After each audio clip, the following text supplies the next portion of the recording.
Have you ever heard that the Irish helped create Scotland? Not just with culture or language, but by sending real warriors across the sea? It's not a myth. Long ago, a wave of Irish warriors and settlers crossed the narrow waters between Ireland and Scotland, and what they did changed Scottish history forever. This is the story of the ancient Gaelic invasion, how Irish migrants helped build the foundation of what we now call Scotland, a tale of warriors, kings, battles, and identity. That's still alive in Scottish blood today. So join us on this fascinating journey as we uncover the forgotten roots of Scotland's origin and the Irish hands that helped shape it. Now, let's begin. But first of all, let's take a look at the land before they arrived. Long before the Gaels ever set foot on Scottish soil, the land we now call Scotland was already full of life and activity. It wasn't empty. It wasn't waiting to be discovered. It had people, many of them. In the north and east, the Picts ruled. They were known for their mysterious symbols carved into stones and their fierce resistance to outsiders. In the south, the Britons lived, Celtic tribes with their own traditions and kingdoms. The Romans came too. They called the region Caledonia. But unlike in England, the Romans couldn't fully conquer Scotland. The tribes were just too strong, too wild, and too familiar with the rough, mountainous terrain. So the Romans gave up on taking the north and instead built Hadrian's Wall, then later the Antonine Wall, to keep the northern tribes out of Roman Britain. But those tribes didn't stay behind the wall. They weren't passive. They had their own kings, customs, and power structures. They were fiercely independent and proud of their land. This was the Scotland of old. Rugged, tribal, unconquered. And then, from just 20 miles away across the sea, something new began. A people with a different language, a different culture, and a bold ambition were coming. And they wouldn't just visit, they would stay. Now let's go back and explore their roots. To understand what changed Scotland forever, we must first understand who the Gaels were. The Gaels were Celtic people who lived across the sea, in what we now call Ireland. By the 3rd to 5th centuries AD, Ireland wasn't one united country. It was a patchwork of small kingdoms ruled by powerful warrior chiefs. These leaders were proud, strong, and always seeking to expand their influence. One of the most important Gaelic tribes was called the Scoti. If that name sounds familiar, it's because it later inspired the name Scotland. The Scoti lived in Northern Ireland, and they were known for crossing the sea to raid the British coast.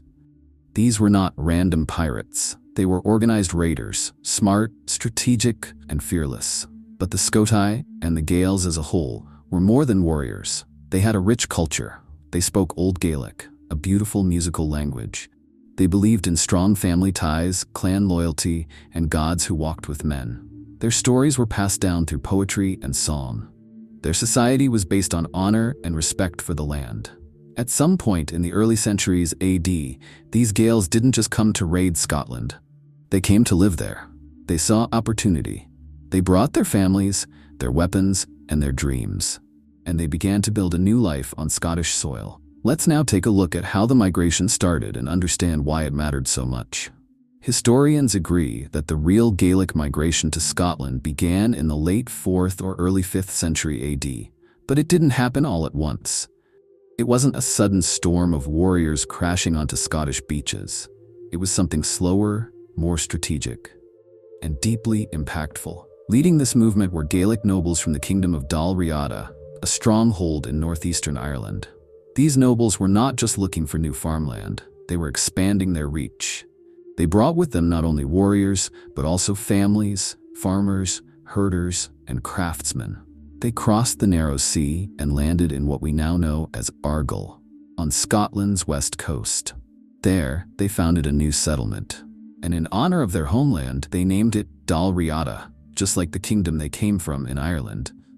At first, this Gaelic colony was small, just a few scattered communities hugging the coastline. But over time it grew. The Gaels built stone forts on the hills, farmed the fertile valleys, and intermarried with the local people. Their language began to spread. Their customs took root. In time, Dal Riata existed on both sides of the Irish Sea. It was one kingdom, in two lands. The sea didn't divide them, it connected them. And soon, the Gaels weren't just settlers, they were becoming something much more. Now let's delve deeper and address a simple question. Did Ireland really send warriors to Scotland? The answer is yes, Ireland did send warriors. But this wasn't an invasion like the ones we see in modern times. There were no tanks, no shock troops, no national armies. What happened was slower, more organic, and in many ways, far more effective. Ireland sent its people across the sea in waves. Family groups, clan warriors, land-hungry nobles, and ambitious kings all played a part. Some came looking for new opportunities. Others were sent by Gaelic rulers who saw Scotland as a way to grow their power. These newcomers didn't try to destroy the people already living there. They blended in. They married locals, taught their language, and shared their religion. Over time, Gaelic customs, dress, and leadership began to dominate the region. But it wasn't all peaceful. There were tensions with the Picts, especially in the north. The Picts didn't like sharing power, and they didn't want to be ruled by outsiders. So battles happened. Some were open fights. Others were quiet political struggles over marriages, alliances, and control of land. But through all of it, the Gaels kept growing stronger. They were patient. They built settlements, formed new alliances, and little by little, they took control. By the time the dust began to settle, the Gaels were no longer just settlers. They were kings. With all that said, let's now turn our attention to what came next. Something that would reshape the future of Scotland. Something truly remarkable happened as time passed. The Gaels and the Picts, once enemies and rivals, began to merge into one people. This wasn't quick. It took generations. But it was real. Some historians believe this blending began with a man named Kenneth MacAlpin, a Gaelic king from Dal Riata. Around 843 AD, he did something bold. He united the Gaels and the Picts under a single crown. No one is quite sure how. Some say he won through war. Others say he married into Pictish royalty. Some even believe it was a mix of both: politics, family, and strategy. But no matter how he did it, the result was powerful. A new kingdom was born. Alba, the early form of Scotland. And guess who ruled it? A Gaelic-speaking king, a descendant of the Irish settlers, a man carrying both Irish blood and Scottish ambition. From this point on, Gaelic culture spread across the land. Pictish symbols began to fade. Gaelic names, language, and traditions took over. The Irish influence wasn't just strong, it was permanent. They didn't just visit Scotland, they helped create it. By the 9th century, something powerful was happening across Scotland's highlands and islands. The Gaelic culture, once foreign, once brought over by Irish settlers, was no longer on the outside. It had become the heartbeat of the land. The kings now had Gaelic names. Their courts used the Gaelic tongue. Even the Christian church, which had once followed Roman ways, was now shaped by Irish monastic traditions. That change was sparked centuries earlier by St. Columba, the Irish missionary who crossed the sea in 563 AD to found a small monastery on the island of Iona. That monastery would become a spiritual center not just for Scotland, but for all of Celtic Christianity. It became a symbol of Irish influence, of holiness, and of leadership. From there, Gaelic priests spread faith through word and song. But it wasn't all peaceful. The Kingdom of Alba, the early Scotland, faced Viking raids from the north, rebellions from rival clans, and pressure from powerful neighbors. Still, it held strong. And through it all, Gaelic traditions dug deep roots. Music, law, storytelling, and warrior customs all took on a distinctly Gaelic tone. So, when we see Scottish bagpipes, hear ancient Celtic melodies, or speak of Scottish pride, we're not just hearing Scotland, we're hearing Ireland's echo, carried on the wind. Now let's explore how Irish influence shaped the very way Scots spoke, lived, and identified themselves. One of the strongest pieces of evidence of Irish influence in Scotland is something we still hear today, and that is language. The Gaelic spoken in Scotland, called Scottish Gaelic, came directly from the Old Irish spoken by those early settlers. While the language evolved over time, changing in accent and vocabulary, its core structure and soul remained deeply Irish. Even the name Scotland is believed to come from the Scoti, the Gaelic tribe from Ireland who migrated and gave the land a new direction. But Irish influence wasn't only in the words people spoke, it was also in how they lived. The clan system that defined the Scottish Highlands for over 1,000 years came from Gaelic traditions. Each clan was like a large extended family, bound by blood, loyalty, and land. The clan had a chief, warriors, and farmers. They protected each other, fought for honor, and lived by ancient codes passed down from the Irish hills. Loyalty to the clan often meant more than loyalty to a king. These family-based societies created deep roots across the land. They kept law, culture, and tradition alive, even when outside forces tried to crush them. So when you hear traditional Scottish surnames like MacDonald, MacLeod, or Campbell, you're not just hearing ordinary names, you're hearing the legacy of Gaelic roots. Names that trace back to ancient Irish clans who settled in Scotland. These names are living proof of how deeply the Gaelic way of life shaped Scottish identity, from family structures to clan systems to the very words people used to name their children.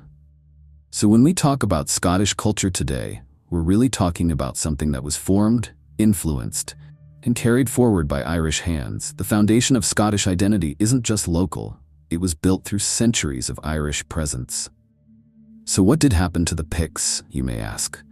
The story of the Picts is one of mystery, fading memory, and quiet blending.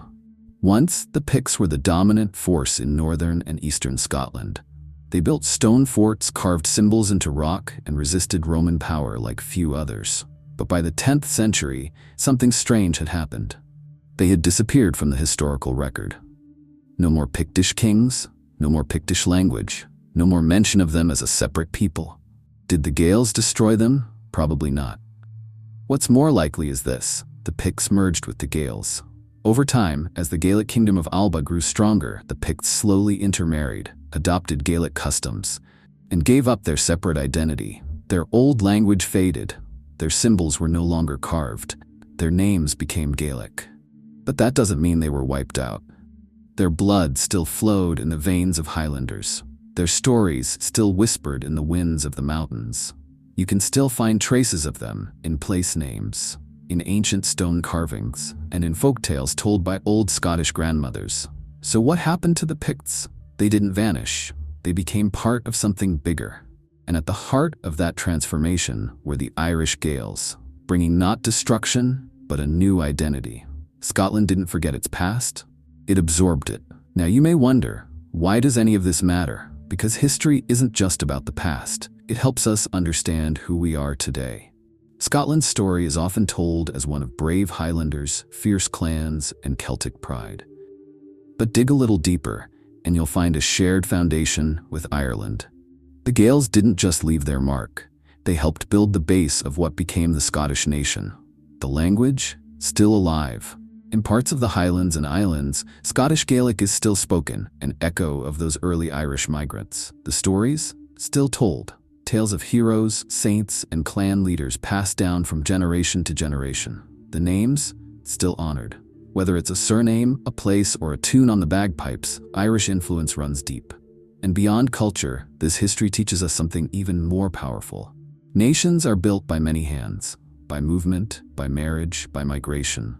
Scotland is not one story, it's many stories woven together. And near the beginning of that tapestry, you'll find the hands of the Irish, strong, steady, and bold. So yes, this matters, because the past isn't dead, it's living in the present, in the names, the voices, and the soul of the Scottish people. So yes, Ireland sent warriors to Scotland, but they didn't just come to fight, they came to stay, to build, to lead. And in doing so, they helped lay the foundation of a nation. The Gaelic invasion wasn't just a moment, it was a movement. A peaceful blending, a shared culture, and a powerful reminder that history isn't always about conquest, it's also about connection. If you've ever wondered why Scottish and Irish culture feel so deeply connected, this is why. They were once one people, one tribe, one dream across the sea, and that bond still lives today. As we come to the end of this journey through ancient history, one truth becomes clear. Ireland didn't just send warriors to Scotland, it sent a legacy. From language and leadership to culture and clan traditions, the Gaels left a mark that still echoes across the Scottish Highlands today. What began as a migration became a transformation. And it reminds us that the past is not just something we study, it's something we live with. So, which part of this forgotten history surprised you the most? If you enjoyed this story and want to uncover more forgotten truths that shaped the world, don't forget to like this video, subscribe to the channel, and share it with someone who loves real history. Thank you for watching, and see you in the next video.